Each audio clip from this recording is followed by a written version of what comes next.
Hello student, अब हम लोग डिस्कस करते हैं थोरैसिक डक्ट, जो कि लिम्फेटिक सिस्टम का बहुत इंपॉर्टेंट टॉपिक है। आपके एनाटॉमी में ये शॉर्ट नोट्स में आ सकता है। थोरैसिक डक्ट थोरैसिक डक्ट एक बहुत बड़ी डक्ट है, बहुत बड़ी डक्ट है। ऐसे आप जानते हैं लिम्फेटिक चैनल्स पूरे बॉडी में है, लिम्फ नोड्स और lymphatic vessels, lymphatic capillaries, spleen, thymus, बहुत सारे ऑर्गन्स भी इन्वॉल्व है। लेकिन जो थोरैसिक डक्ट है वो सबसे बड़ा लिम्फेटिक चैनल है, इसको याद रखेंगे, जो कि ड्रेन करता है आपका जो लिम्फ है। ज्यादातर बॉडी के जो पार्ट्स हैं, कुछ पार्ट्स को छोड़ के, वो मैं बाद में बताऊंगा, वो फिगर में आप जब देखेंगे तो आपको समझ में आ जाएगा। ज्यादातर पार्ट को ये ड्रेन करके वापिस जो लिम्फ है उसको ब्लड स्ट्रीम में ड्रेन कर देते हैं। जो लिम्फ है इन थोरैसिक डक्ट, उसका जो कलर मिल्की रहता है, क्योंकि उसके अंदर डिसॉल्व हो जाता है आपका फैट, क्योंकि फैट्स जो है वो डाइजेस्ट होने के बाद, इंटेस्टाइन से एब्जॉर्ब होने के बाद, ऑफ कोर्स वो सेंट्रल लैक्टियल्स में जाएंगे इंटेस्टाइन से, और सेंट्रल लैक्टियल से आपके थोरैसिक डक्ट में ही आते हैं। ये जो डक्ट्स हैं, ये इनका स्ट्रक्चर अगर देखें तो ऐसा लगेगा बीडेड स्ट्रक्चर। बीडेड स्ट्रक्चर बोलने का मतलब जैसे हम लोगों का मटर रहता है, या बीन्स रहते हैं, सेम मोती मोती पिरोया हुआ है माला में, तो बीडेड स्ट्रक्चर्स मिलेंगे, क्योंकि इसके अंदर में आपको वैल्व्स मिलेंगे। जैसा कि आप जानते हैं कि इसके पास पंपिंग ऑर्गन नहीं है हार्ट के जैसा, तो मसल्स के कॉन्ट्रैक्शन से, वैल्व्स की वजह से, और साथ साथ में इसके अंदर के खुद के स्मूथ जो मसल्स हैं वो हेल्प करते हैं लिम्फ के मूवमेंट के लिए। अब आप देखिए कौन कौन से एरिया जो हैं वो आपके थोरैसिक डक्ट से ड्रेन हो रहे हैं। तो आप देख रहे हैं आपका ये जो लेफ्ट साइड का पूरा हेड है, फेस है, साथ साथ में शोल्डर है, आपका अपर आर्म है, फिर लगभग पूरा एब्डोमेन है, राइट एंड लेफ्ट आपका पूरा लोअर लिम्ब है, जेनाइटल एरिया है। आपका जो लेफ्ट साइड वाला है वो ही ड्रेन होगा थोरैसिक डक्ट से।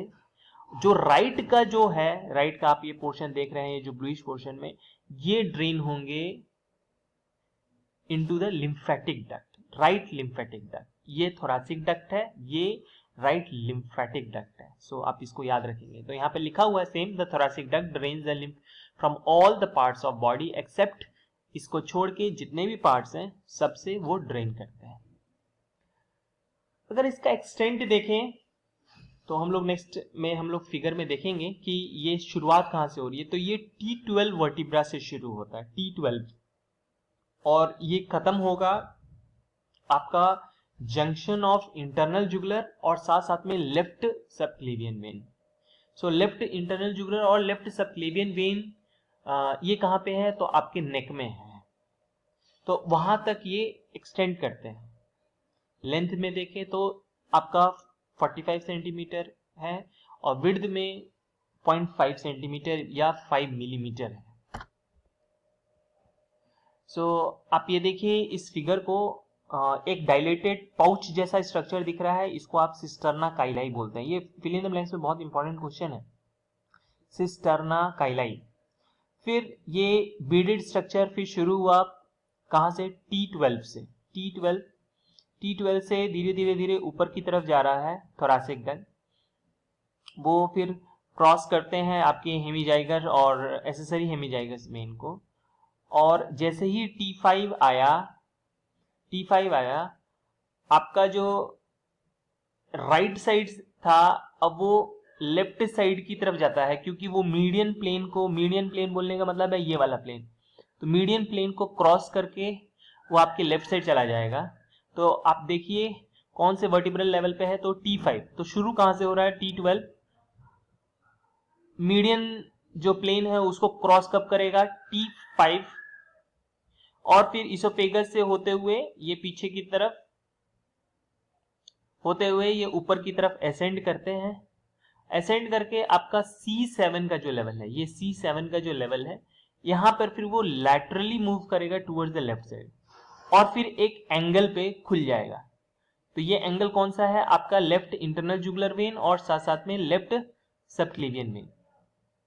तो यहाँ पर भी वही लिखा है, the thoracic duct begins at the below the abdomen, dilated sac जो है सिस्टर्ना काइलाई, ये असेंड करता है थ्रू द आयोटिक ओपनिंग और डायफ्राम। यहाँ पे डायफ्राम की ओपनिंग जो होती है, आयोटिक ओपनिंग वहीं से होके गुजरती है। फिर धीरे धीरे वो क्रॉस करता है आपका median plane behind the oesophagus, oesophagus के पीछे, और फिर वो पहुंच जाता है आपका स्टर्नल एंगल, स्टर्नम का जो एंगल है, सो थोरैक्स में है। सो अब वो धीरे धीरे ऊपर की तरफ जाके फिर वो आपके लेफ्ट साइड में जाएगा, ये वाला C7 के लेवल पे, और फिर वो ओपन हो जाता है आपका लेफ्ट सबक्लेवियन वेन और left internal jugular vein. Clinical anatomy में देखें तो एक दो मैंने लिस्ट किया है, वो किया है इंजरी ऑफ थोरैसिक डक्ट और दूसरा है obstruction of thoracic duct. Injury तब जब लंग की सर्जरी होती है, क्योंकि इसके वेसल्स जो है इनका वॉल बहुत ही डेलिकेट रहता है, बहुत ही थिन रहता है, तो आराम से बहुत आसानी से ये लेसरेट हो जाएगा, और लेसरेट होने की वजह से जो काइल है अंदर में फैट्स का क्योंकि घुला हुआ है ये, तो ये जो काइल है वो प्लूरल कैविटी में आ जाएगा, जिसकी वजह से काइलोथोरैक्स लाइफ थ्रेटनिंग कंडीशन है, काइलोथोरैक्स होने के चांसेस। फिर है ऑब्स्ट्रक्शन ऑफ थोरैसिक डक्ट। अगर कोई मलेरिया फिलेरिया आप जानते हैं, जो कि माइक्रोफिलेरियल वॉर्म्स या जिसको बोलते हैं बुचरेरिया बैंक्रॉप्टी, है ना, तो उसके माइक्रोफिलेरियल जो पैरासाइट्स है वो अगर लिम्फ डक्ट को ऑब्स्ट्रक्ट कर देते हैं, क्लोज कर देते हैं, तो इनका फ्लो प्रॉपर नहीं हो पाएगा। जो प्रॉपर नहीं हो पाएगा तो एक समय ऐसा होगा कि उसका प्रेशर बढ़ता जाएगा, प्रेशर बढ़ने की वजह से वो बर्स्ट करेगा, और बर्स्ट जब करेगा तो जहां पे वो बर्स्ट करेगा वहां पे प्रॉब्लम्स आने शुरू हैं, क्योंकि उसमें काइल है, फैट्स मिला हुआ। तो अगर थोरैक्स में हुआ तो काइलोथोरैक्स बोलते हैं, पेरिटोनियम में हुआ तो काइलोपेरिटोनियम, और यूरिनेशन अगर होगा तो उसको आप काइलूरिया बोलते हैं। सो आज के लिए इतना ही काफ़ी है। Thank you very much.